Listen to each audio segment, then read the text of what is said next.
Tangan jari. Om Swastiastu. Sebelum kita memulai pelajaran PPKN hari ini, marilah kita berdoa agar apa yang kita pelajari hari ini dapat bermanfaat bagi kita semua. Berdoa dimulai.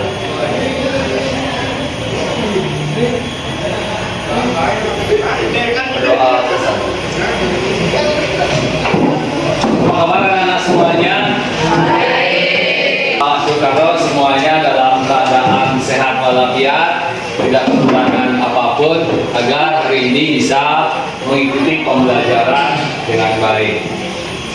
Ya, nah untuk absensi silakan kalian keluarkan handphonenya. Kita akan melakukan absensi di e-learning. Jadi absen sudah Bapak share di sana. Ya, silakan akses e-learning kalian. Sebelum memulai pembelajaran, untuk meningkatkan rasa nasionalisme kita terhadap bangsa dan bernegara, langkah baiknya kita akan menyanyikan salah satu lagu nasional. Ya, nah lagu yang akan kita nyanyikan hari ini yaitu Garuda Pancasila. Silakan berdiri kalian semua.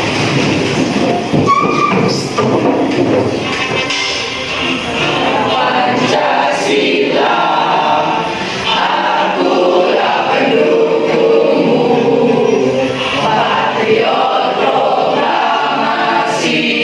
Seperti biasa, kita akan melaksanakan atau melakukan ice breaking untuk mengecek fokus kalian untuk mengikuti pembelajaran. Gajah, ular, semut, cacing. Gajah, ular, semut, cacing. Semut Kecil. gila, betul nggak? Gajah, ular, semut, cacing. Gajah, ular, semut, gajah. Gajah.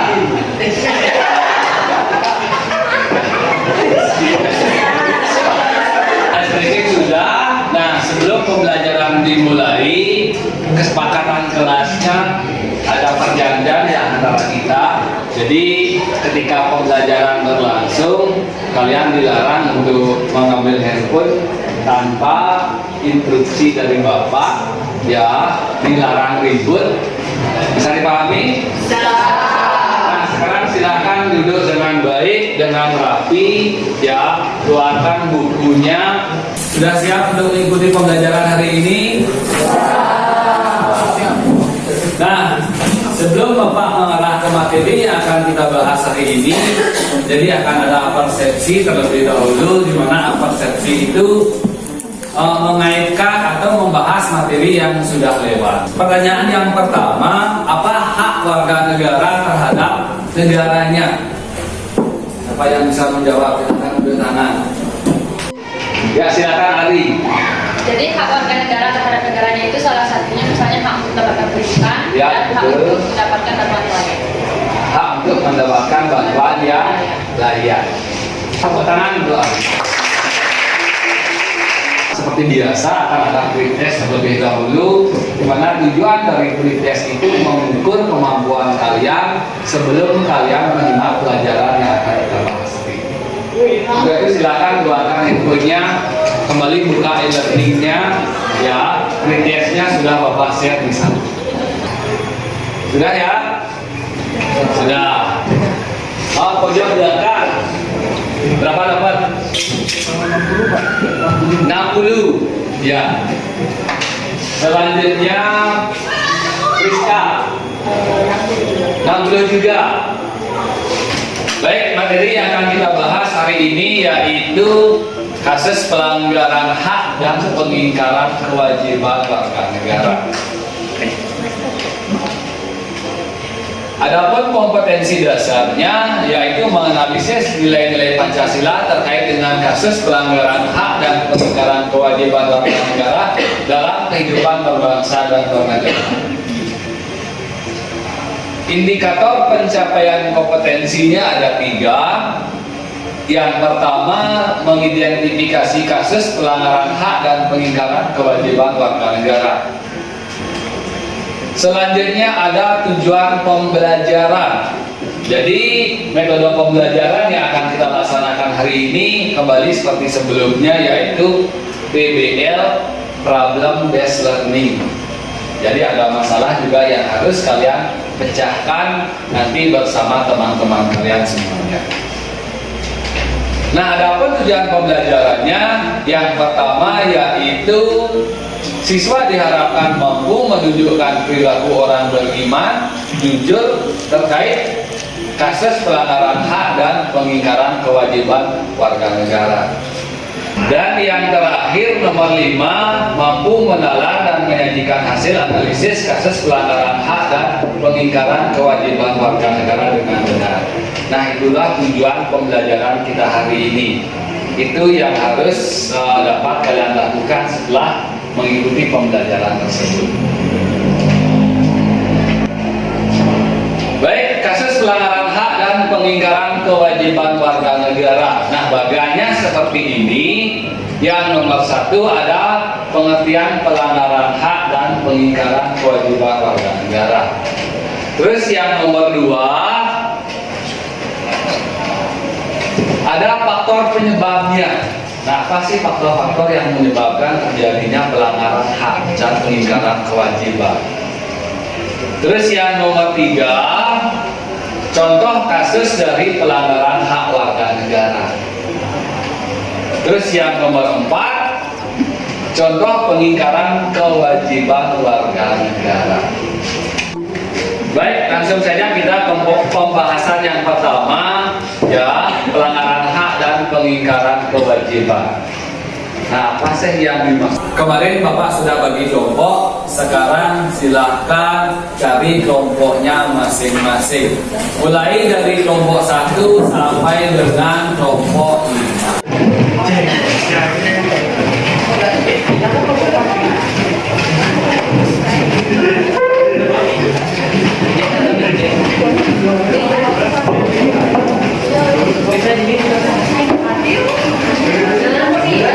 Sekarang silakan buka LKPD yang sudah Bapak share di e-learning. Nah, di sana sudah ada instruksi apa yang harus kalian kerjakan. Mulai dari kelompok 1 sampai dengan kelompok 5. Petunjuk pengerjaan tugas sudah lengkap ada di sana. Ya. Kalau ada yang kurang jelas, boleh ditanyakan kepada Bapak. Berada di bawah rata-rata. Dia tuh kan untuk kelasnya dia nggak mampu, kalau dibuat kan di buku, makanya dia mau butuhkan itu sekolah. Selain itu juga, tapi juga harus kerja itu. Aku yang mau buat makan.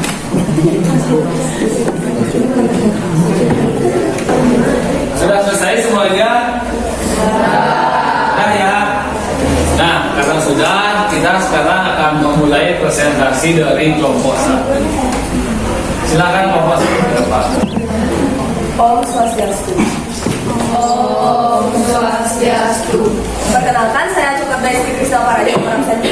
Perkenalkan, saya Dewa Angelita Mareta nomor 5. Kami di sini mewakili kelompok 1 untuk mempresentasikan hasil diskusi dari LKPD 2 yang telah kami lakukan. Untuk menjelaskan diskusinya akan disampaikan oleh rekan saya. Baik, di sini balik langsung saja pada soal, yaitu mengapa faktor ekonomi dianggap sebagai penyebab utama meningkatnya angka putus sekolah. Menurut kelompok kami, faktor ekonomi seringkali dianggap sebagai penyebab utama meningkatnya putus sekolah karena dalam keluarga yang miskin atau keluarga yang ekonominya menengah ke bawah cenderung akan menimbulkan berbagai masalah yang berkaitan dengan pembiayaan hidup seorang anak.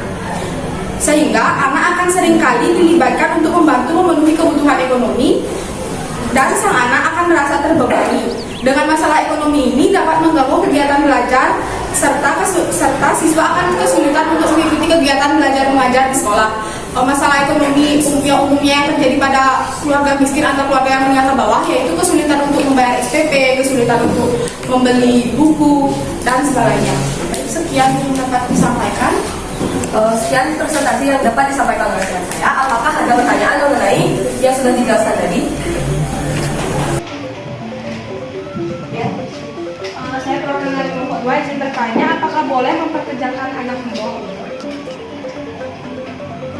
Jadi untuk pertanyaan yang tadi itu kan apakah boleh mempekerjakan anak di bawah umur? Nah, seperti yang kita lihat dalam kehidupan sehari-hari, mungkin teman-teman pernah melihat di dalam satu perusahaan atau dalam satu toko makanan atau warung-warung kayak itu ada yang mempekerjakan anak di bawah umur atau anak yang di usianya itu tidak patut untuk bekerja atau ya kurang lah untuk bekerja.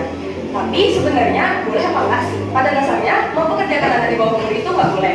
Hal tersebut sudah diatur dalam pasal 68 Undang-Undang Nomor 13 di tahun 2003 mengenai ketenagakerjaan. Jadi ketentuan untuk mempekerjakan seorang anak atau remaja itu sebenarnya boleh, tapi bolehnya itu di saat berumur 13 tahun sampai dengan 15 tahun. Jadi karena tidak ada yang ditanyakan lagi, kami sudahi saja presentasi kami. Akhir kata kami ucapkan terima kasih dan para wassalamu.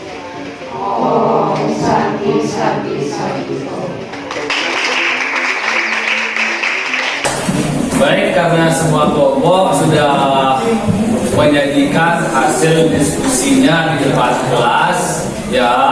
Nah, sebelum Bapak mengakhiri pembelajaran pada pertemuan hari ini, kira-kira siapa yang bisa menyampaikan refleksi pembelajaran hari ini?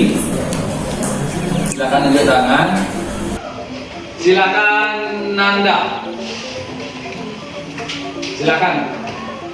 Baik, terima kasih atas waktunya. Jadi di sini saya akan menyampaikan refleksi mengenai pembelajaran hari ini. Jadi yang pertama yaitu dalam pembelajaran hari ini saya dapat mengetahui apa itu pelanggaran hak dan pengingkaran kewajiban serta kasus yang termasuk dalam pelanggaran hak dan pengingkaran kewajiban. Pembelajaran hari ini dilakukan dengan dua kolaborasi. Yang pertama pemaparan materi, dilanjutkan dengan presentasi dan diskusi. Adapun kasus yang dibahas hari ini semakin membuat saya paham mengenai banyaknya kasus baik dari tingkat rendah dan sampai ke skala besar. Pembelajaran hari ini juga membuka wawasan saya dalam menyikapi kasus pelanggaran hak dan pengingkaran kewajiban. Dan selanjutnya yaitu sikap yang saya dapatkan setelah mendapatkan pembelajaran hari ini, yakni saya dan teman-teman lain diharapkan mampu menyikapi dengan tegas dan sadar mengenai pelanggaran hak dan pengingkaran kewajiban, baik yang terjadi pada lingkungan sekitar maupun masyarakat luas. Terima kasih. Baik, terima kasih Nanda. Nah, setelah refleksi, ada yang bisa menimbulkan pembelajaran kita hari ini? Rizka.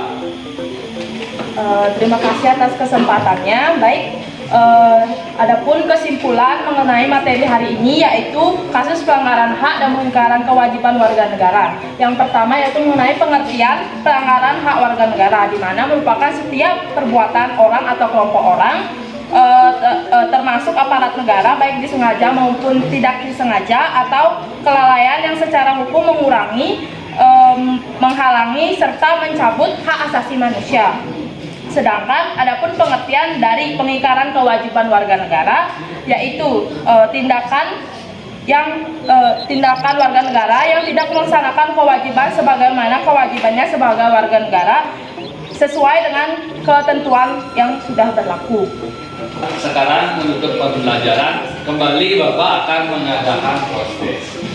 Untuk itu silakan keluarkan handphonenya, kembali buka e-learning kalian. Di sana sudah Bapak share soal yang berkaitan dengan post-test. Sudah? Sudah. Gimana dengan nilai pre-test? Ada peningkatan nggak di post-testnya? Pojok berapa lambat? 50. Post-testnya sekarang 90. 50 ke 90 berarti peningkatannya luar biasa sekali.